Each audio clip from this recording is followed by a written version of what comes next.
presidente. Buenos días, señorías.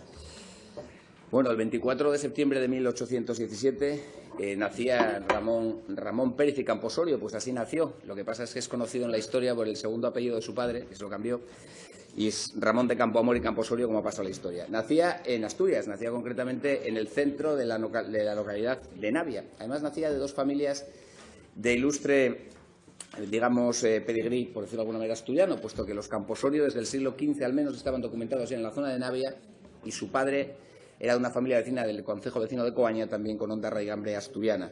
En esta villa, la villa de Navia, pasó sus primeros años, pasó su niñez, y luego ya en su adolescencia estuvo haciendo estudios en Puerto de Vega, también en el propio concejo de Navia.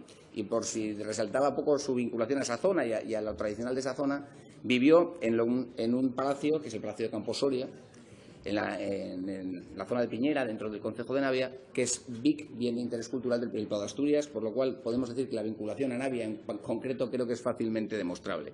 De hecho, en su obra se aprecia, ¿no? Sobre todo en su obra inicial está el poema El río Navia, y también en una obra inicial también, que es El castillo de Santa Marina, que es un drama en 3 actos que se desarrolla tanto en Navia como en Puerto de Vega, cosa que no hace falta que diga que no era, en la época las creaciones literarias no solían ubicarse ni en Navia ni en Puerto de Vega, y menos de alguien con la relevancia que luego tuvo Ramón de Campoamor. Bueno, Campoamor, la verdad es que luego no volvió mucho a Asturias después de su primera juventud, pero bueno, como ya resalta el cronista oficial de Navia, Servando Fernández, siempre habla con buena nostalgia de la tierra que le vio nacer, aunque las circunstancias de la vida no le hicieron que regresase todo lo que quisiese. También no solamente Navia, sino otra obra de las más famosas, como es El gaitero de Gijón. Está primero un personaje hondo en el cual, bueno, nos está expresando lo que es llevar, digamos, la pena por dentro, ¿no? Alguien que tiene que mostrarse muy alegre cuando tiene una honda tristeza dentro, pues utiliza un personaje tan asturiano como puede ser el gaitero, y ahora permítame que barra para casa, y un sitio tan asturiano como puede ser Gijón. Aparte de su obra literaria, fue político, fue casi todo en política. Fue diputado suplente por Asturias, fue después diputado en Cortes por numerosas provincias españolas, fue senador, fue consejero real, fue consejero de Estado, incluso fue director general de Sanidad y Beneficencia. Fue político liberal, Partido Liberal Moderado durante toda su militancia, fue pragmático. Y sí, es una amplia carrera política, pero sí me gustaría destacar su intervención, que bueno, evidentemente se conserva, en defensa de la libertad de imprenta y de la libertad de prensa, donde Campoamor clamó contra aquellos que pretendían cerrar periódicos desde el gobierno con demasiada facilidad. También clamó contra ciertos controles eclesiásticos y católicos que había de una censura previa de prensa. Campoamor luchó a favor de la libertad de prensa, cosa que hoy nos parece obvio, pero en aquella época le costó muchas críticas y más de un disgusto a Ramón de Campoamor. También fue filósofo, sillón mayúscula de la Real Academia de la Lengua, presidente de la Mesa Literaria del Ateneo, amplísima obra que no voy a comentar aquí, tanto de poesía como de teatro como de prosa, y más que fue un personaje total, fue realmente un personaje con Zorrilla, sin duda los más famosos del XIX español. Nombro a Zorrilla porque después lo voy a volver a nombrar. Después es cierto que su fama fue sobre todo se asoció a ese desastroso XIX español por la generación del 98 y cayó en desgracia. Pero bueno, fue ya desde el principio recuperado por autores tan reconocidos como Rubén Darío, para serlo después por otros como Cela o como Pérez Reverte, pero sobre todo su obra poética por Luis Cernuda o el propio Ángel González, también otro asturiano poeta ilustre, que le considera que la antipoesía de Campoamor fue audaz, innovadora y totalmente revolucionaria para su época.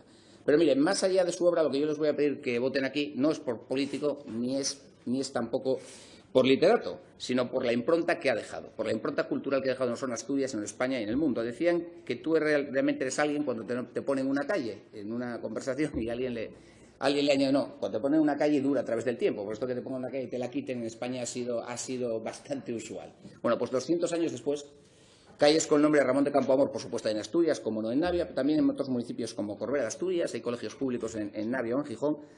Y en Asturias, bueno, lo más emblemático, que este año no quiero dejar de nombrarlo, su 125 aniversario, es el teatro de esta ciudad en la que estamos, de Oviedo, el Teatro Campoamor, que fue a propuesta de otro ilustre, también escritor asturiano, como es Leopoldo Alas Clarín. Pero fuera de Asturias, tienen calles con el nombre de Ramón de Campoamor, pues desde la Universitaria de Alcalá de Henares, Valencia, Zaragoza, San Juan, Alicante, Cornellá de Llobregat, y no quiero ser ni mucho menos exhaustivo, la famosa estatua del Retiro madrileño.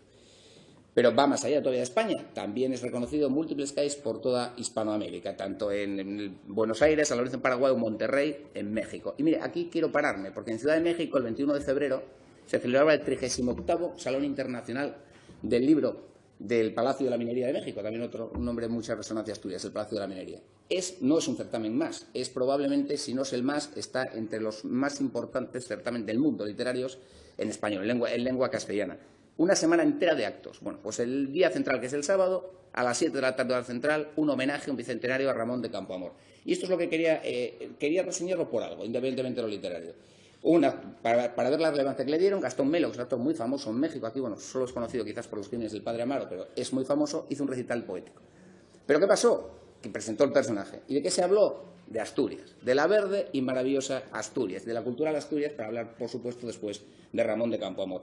Y es por eso lo que les voy a pedir a ustedes, que voten, el que se apoye esta proposición. No por su calidad literaria, que no creo que a nosotros nos competa discutir, ni por su calidad política, sino por su condición de asturiano universal.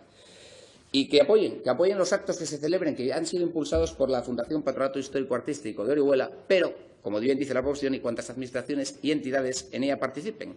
Es decir, esperemos que el Principado de Asturias sea una de ellas, aparte de las locales, que haga algo por el bicentenario de Campoamor.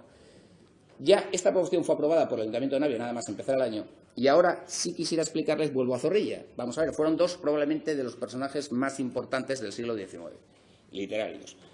Y uno y otro nacieron el mismo año. No murieron el mismo, pues Zorrilla muere 10 años antes que Campoamor, pero nacen el mismo año y este año es su bicentenario. En enero, el Ayuntamiento de Navia y el Ayuntamiento de Valladolid aprobaron sendas mociones en sus plenos para declarar bicentenarios y actos. Pero aquí se acaban las coincidencias, porque Castilla y León, lo que es la autonomía, cogió el testigo.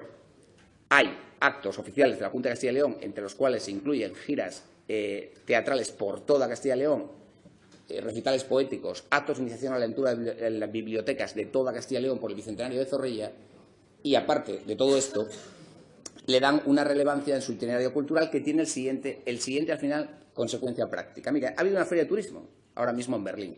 Pues ustedes saben lo que vieron los turoperadores. Está el bicentenario de Zorrilla. ¿Por qué? Porque la Junta de Castilla y León se lo manda a España. Y si ustedes entran una vez más en sus dispositivos, ahora mismo en spain.info, página oficial del turismo español, verán ustedes el bicentenario patrocinado por la Junta de Castilla y León. Y aquí vamos. Al final, la cultura es riqueza. La cultura tiene una rentabilidad social y tiene una rentabilidad económica. Y nosotros creemos que el Gobierno de Asturias no debe ser ajeno a esto. Y he llegado hasta aquí, que es el final de mi exposición, sin hacer una referencia literal a la extensa obra de Campoamor. Ahora la voy a hacer. Decía Campoamor, no rechaces tus sueños sin la ilusión el mundo. ¿Qué sería? Pues yo le voy a decir una cosa, yo tengo ilusión en un gobierno que sea capaz de ver que la cultura no es un gasto, que la cultura es transversal, pues si no estaremos siempre nos habremos quedado con una visión corta, y que la cultura es riqueza social y económica, generando.